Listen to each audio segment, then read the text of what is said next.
Hi there. I know it's been a little while, and during that time, energies have been super intense at various stages. So I hope everyone's doing okay. It's been a really strange time for me. My dad ended up passing away within the hours shortly after me making my last video. Um, And looking back on that video, even as I was talking about it then, it wasn't really hitting me that it was really a reality um, until later that night.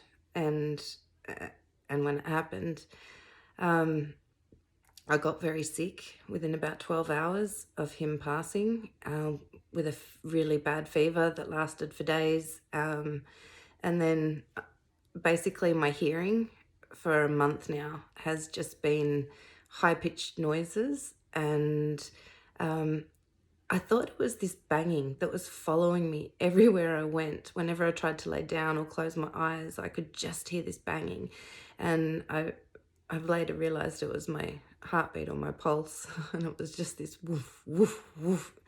Earplugs do no good because it's like all the internal noises have been amplified for the last month, and the external noises are all quite muted. Um, it's given me a taste of what people that are hearing impaired must find things like, and it's quite challenging.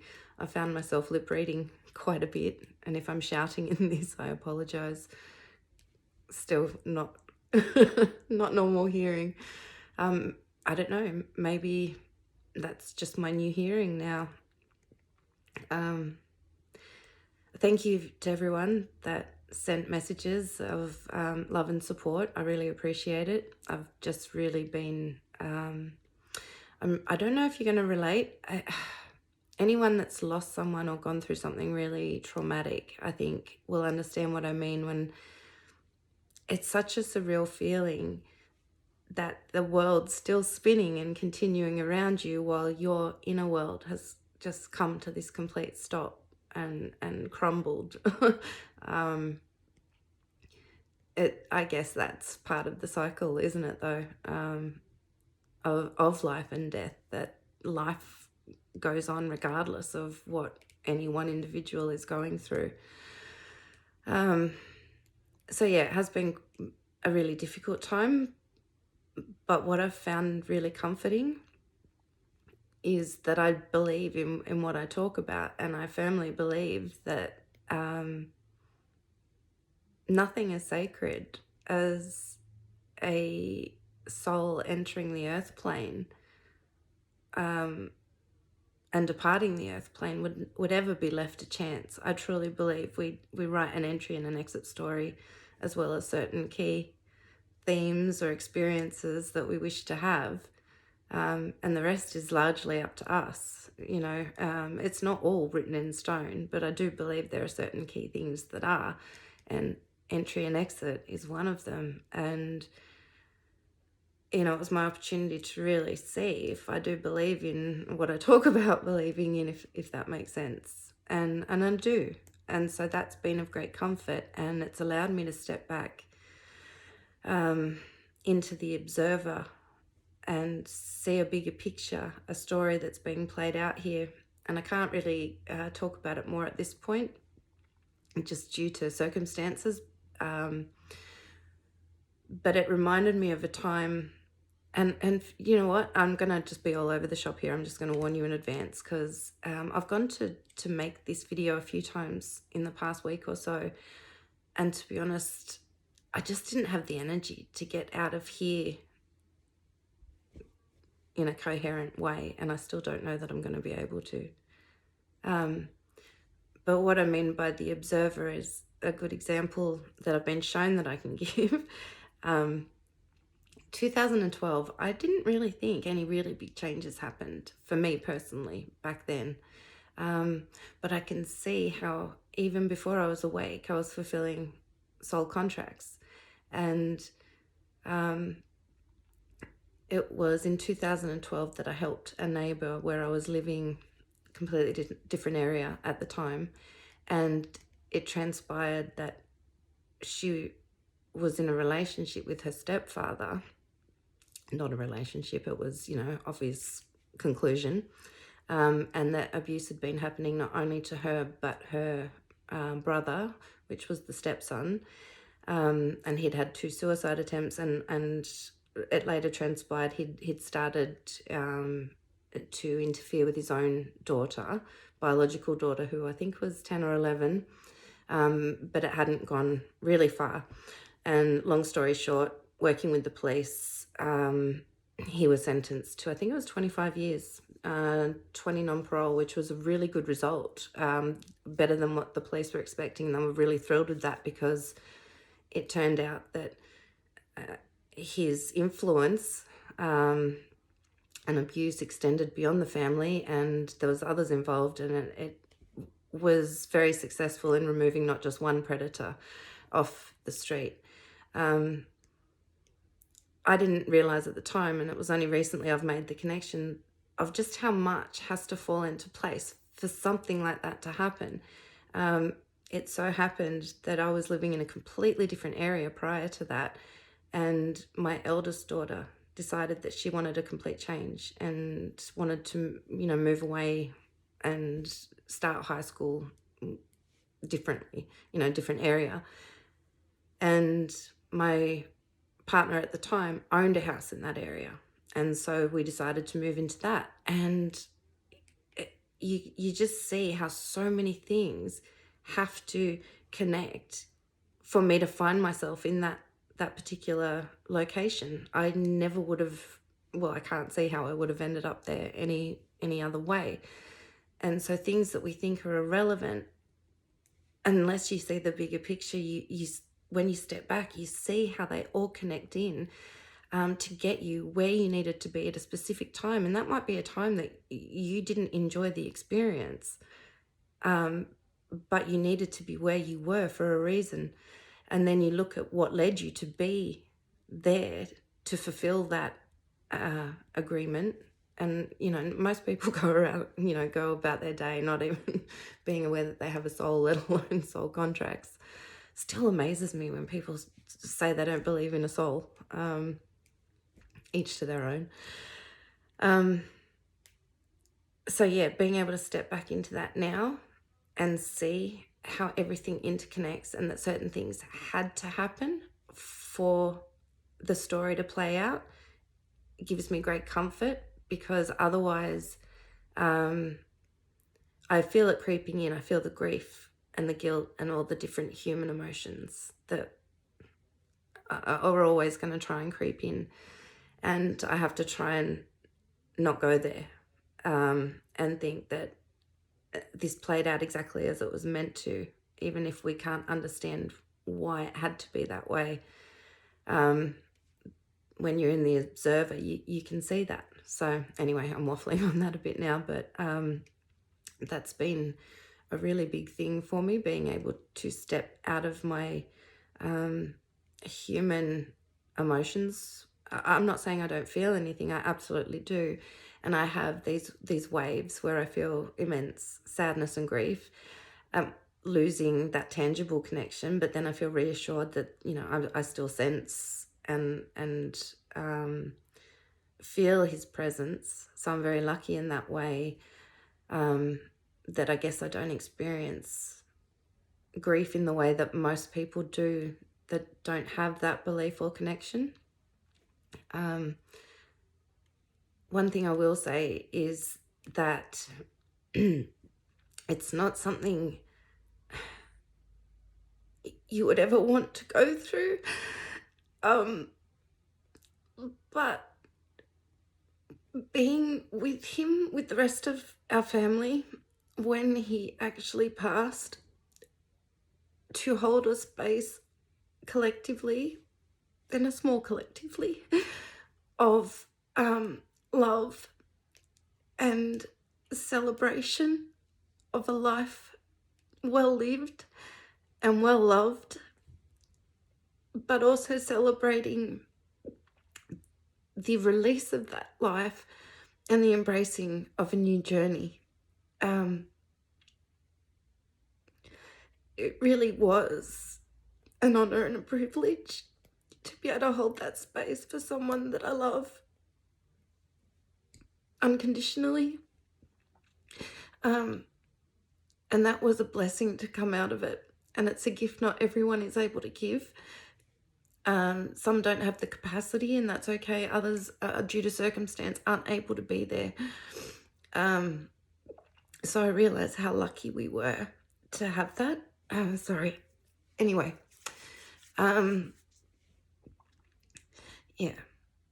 So in amongst all the pain, there have been blessings and a lot of moments to be very grateful for. So I choose to focus on them and feel what I need to feel when it comes up, but not get caught in it, because the mind's natural inclination is to what if, oh, I should have done this, I shouldn't have done that, and none of that's useful and none of it's necessary. It's just a torture that we put on ourselves. These energies for me personally have made me feel very slow, and when that's going to sound weird, I guess more present and taking things moment to moment, not really planning anything. And every time I try and plan something, it's like the universe steps in and says, no, you're meant to just be just focusing on what's right in front of you right now, and at a minimum. Because I got sick for a month, and then just as I was getting over that, I stood up and something happened to my knee. I can't even tell you what. And now I can't bend it properly, so I can't drive properly or walk very far. And I have to be really careful with it until I get it checked and see what I've done. So it's like the universe is just kind of saying, no, if you're going to try and do it, I'm going to stop you in whatever way I can. And you just need to just sit and be. And as soon as I get off from making this, I think I'm just going to sit. I don't actually want to do anything. I don't really want to watch TV. I don't want to write. I don't want to... I don't feel like exerting any outward energy or energy outwardly at the moment.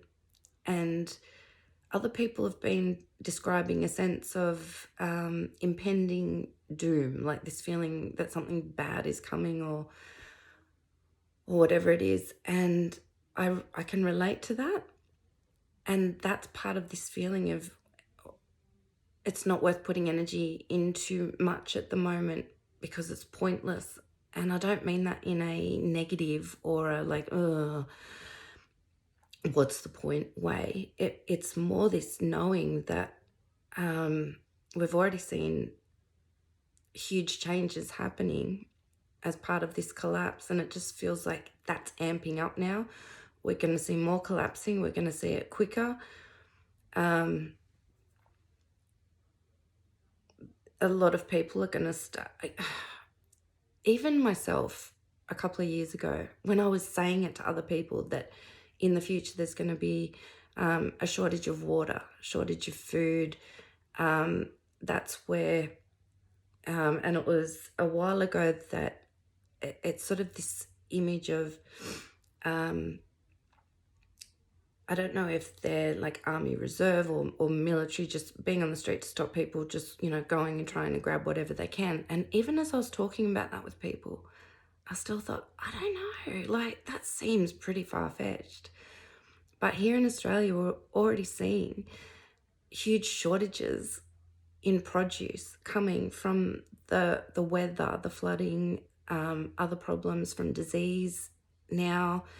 And supermarkets are starting to look pretty bare at times. Prices are shooting up for things that, for lettuce has now become a luxury item. All of these things, if water keeps going and all this flooding the way it is, drinking water is going to become in short supply. The banks of, the Reserve Bank has already started raising the interest rates like crazy and talking about doing it each month until Christmas. So there's going to be a lot of people under pressure financially. I feel like this collapse is going to be amplified. And that's why it's almost like only put energy into what you have to right now. Keep it for yourself. Build up your reserves. You may not need it right now, but you're going to need it. I hope that makes sense. It's, yeah, like I say, it's not an upset kind of disengagement from the world. It's just like, I know the world's out there and it's doing its thing, but I'm really only focused on my inner world. So like my family, my inner circle of friends, you know, sharing when I get the chance here. I feel like big changes are coming. I can't put my finger on what they are, but it's like, it's not worth trying to build while we're in the middle of a collapse. So anyway, I just really wanted to touch base, share where I'm at. Yeah, it's kind of a strange process. I really am just taking it day by day and even moment by moment and letting it be what it is with no real firm planning. I put loose plans in place, and I always give people a heads up that, you know, they may change. So I don't feel obligated to do anything, but just really focus on putting my energy into the things and the people that really matter and not wasting it on the things that don't. All of this made me really just stop everything in the last month and see how much energy I'd been putting into things that really just aren't important. I thought they were. That's why I was putting energy into them. But I can see now it's sort of... it almost comes from this sense of being conditioned that we always must be doing, and if we're not doing, we're being lazy or we're wasting time, we're wasting whatever it might be. All I really want to do is just sit and be. Not even really thinking. It's like I just switch off and I don't get much opportunity. You know, the little one's on the go all day, and then by the time bedtime comes, I'm just exhausted. But in those brief moments where I get a couple of minutes, I just close my eyes and it's like I just switch off. And I don't really know where I go, but, you know, I'm still aware and I can, you know, come back immediately if I need to, but it's like I just go somewhere else. I wouldn't say my mind stops completely, but it slows right down, and it's quite an unfamiliar feeling for me, one that I'm really enjoying and hoping that it sticks around. So anyway, this has gone on way longer than I anticipated. It must be all this excess throat energy coming out now that I've given it a doorway. I better close it again. I hope everyone's doing okay. Love to know if you're experiencing these energies the same, whether you're feeling that sort of inward focus and that quietness. It's almost like being in two worlds. You're aware of this greater world around you, but your attention's primarily in this inner world. And I think that's where it's meant to be at the moment. It's coming, but I feel like we're meant to be I want to say accreting light energy. And I believe accreting means drawing more of the like to itself.